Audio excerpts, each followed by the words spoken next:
मोदी जी, आज एक मजेदार कहानी सुनाओ ताकि सुनने में मजा आए, ताकि सबका दिल खुश हो जाए। हाँ हाँ, क्यों नहीं। मैं तुम लोगों को एक बहुत ही मजेदार कहानी सुनाता हूँ जिसे सुनकर तुम्हारे पेट में खलबली मच जाएगी। हाँ हाँ मोदी जी, ऐसी ही कहानी सुनाना। बहुत दिन हो गए मोदी जी, हम लोगों ने जी भर के हंसा नहीं है। हाँ हाँ, ऐसी ही कहानी सुनाओ। हाँ तो मोदी जी शुरू करो। एक बार की बात है, एक चुगलखोर जो एक दूसरे की चुगली करता था, वह चुगलखोर साधु का भेष बनाकर एक नगर में पहुंचा। तो उसे मालूम हुआ कि सेठ जी और उसकी पत्नी में बड़ा ही प्रेम रहता है। पूरे जीवन में उनके बीच में अभी तक लड़ाई नहीं हुई है। तो साधु चुगलखोर ने विचार किया कि सेठ जी से उनकी चतुराई की परीक्षा करनी चाहिए। फिर वह चुगलखोर जो साधु का भेष बनाया हुआ था, वह सेठ जी का घर का पता पूछते पूछते सेठ जी के घर चला गया। तो उसने सेठानी जी के दर्शन किए। फिर सेठानी से साधु ने भिक्षा मांगी।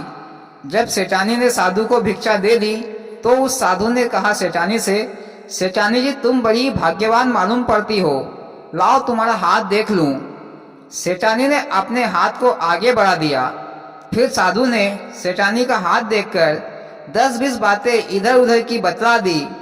फिर उस साधु ने सेठानी जी का हाथ देखकर कहा कि एक बात है, तुम्हारे सेठ जी तो नुनखुरे हैं। अरे मोदी जी, नुनखुरे क्या है?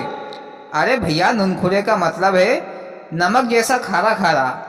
फिर सेठानी जी बोली कि बाबा, ये नुनखुरा किसे कहते हैं? तो साधु ने कहा, सेठानी जी तुम नुनखुरा भी नहीं जानती हो? अरे जिसे चाटने से नमक जैसा स्वाद आए उसे नुनखुरा कहते हैं। अगर तुम्हें मुझ पर विश्वास नहीं हो तो जब रात्रि को सेठ जी सो जाए तब उनकी पीठ चाट कर देखना, फिर बोलना कि महात्मा जी सच कह रहे थे या झूठ। इतना कह के फिर साधु सेठ जी की दुकान की ओर चल दिए। फिर वह साधु सेठ जी की दुकान पर पहुंचा और वहां पर बोलना आरंभ कर दिया, वाह सेठ जी, तुम तो बड़े ही भाग्यशाली हो। तुम्हारी और तुम्हारी स्त्री की तो खूब पटती होगी। पटे भी क्यों नहीं, तुम वैश्य वर्ण के जो ठहरे, और वह अगले जन्म की कुतिया है। इस बात को सुनकर सेठ जी गुस्से से लाल पीले हो गए और बोले, अरे महात्मा जी, आप तो बड़े ही मक्कार हो। फिर उस साधु ने कहा, ठीक है दादाजी, परंतु मैं आपसे कुछ मांग तो नहीं रहा हूँ। अगर तुम्हें मुझ पर विश्वास नहीं है तो आज रात को तुम्हें पता चल जाएगा कि तुम्हारी सेठानी जी अगले जन्म में कुतिया थी या नहीं।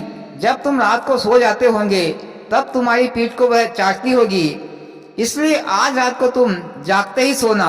फिर सेठ जी ने कहा कि ठीक है साधु जी, आज मैं इस बात का पता लगा के ही रहूंगा। फिर सेठ जी शाम को अपनी दुकान बंद करके अपने घर पर पहुंचे और भोजन खा पीकर सो गए। परंतु महात्मा जी के शब्द अभी भी सेठ जी के कानों में गूंज रहे थे, इसलिए उन्हें नींद भी नहीं आ रही थी। फिर सेठ जी नींद का बहाना करके झूठ मूठ के खर्राटे लेने लगे। फिर इधर सेठानी ने देखा कि सेठ जी तो गहरी नींद में सो गए हैं। क्यों नहीं मैं अब उनकी पीठ को चाटना शुरू करूं, ताकि मुझे भी मालूम पड़ जाए कि सेठ जी हकीकत में नुनखुरे हैं या नहीं। फिर सेठानी ने सेठ जी की पीठ को चाटना शुरू किया। जैसे ही सेठानी ने सेठ जी की पीठ को चाटना शुरू किया, वैसे ही सेठ जी झट से उठ खड़े हो गए और पास में ही एक डंडा रखा हुआ था, उस डंडे से अच्छी तरह से सेठानी जी की मरम्मत कर दी। तब उसी दिन से सेठ और सेठानी के बीच में इतना मनमुटाव हो गया कि फिर वे जीवन भर एक दूसरे से बातें भी नहीं कर सके। तो इस प्रकार एक चुगलखोर ने दोनों के बीच में झगड़ा करा दिया। तो भैया, चुगलखोर व्यक्तियों का कभी विश्वास नहीं करना चाहिए। प्रेम में कलह पैदा करना उनके लिए बायां हाथ का काम होता है। और भैया, कहानी खत्म। वाह मोदी जी, बड़े ही मजेदार कहानी सुनाई, सुनकर दिल खुश हो गया। और भाइयों, आपको कैसी लगी मोदी जी की कहानी? अच्छी लगी हो तो प्लीज वीडियो को लाइक और चैनल को सब्सक्राइब जरूर करें। भोलेनाथ सबके साथ।